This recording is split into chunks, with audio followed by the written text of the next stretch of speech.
الحمدللہ والصلاة والسلام علی رسول اللہ۔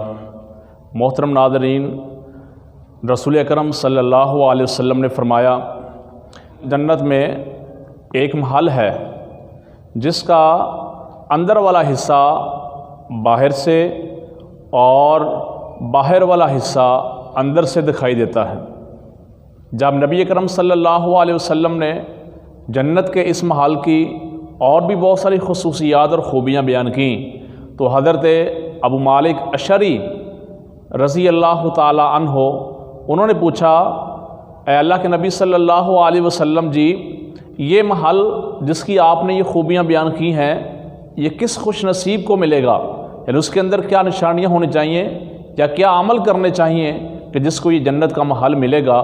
تو پیارے نبی علیہ الصلاۃ والسلام نے فرمایا، جس نے لوگوں کے ساتھ اچھی بول چال اختیار کی، مطلب ہے کہ جس کا لوگوں کے ساتھ اخلاق ٹھیک ہوا، اس کے معاملات درست ہوئے۔ اسی طرح آپ صلی اللہ علیہ وسلم نے فرمایا، جس نے مساکین کو، غرباء کو، فقراء کو کھانا کھلایا۔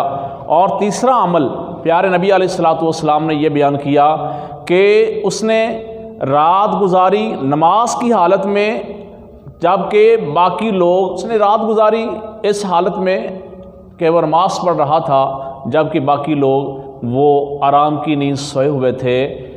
مطلب ہے کہ رات لوگ سوئے ہوئے تھے، اس نے اٹھ کر قیام کیا۔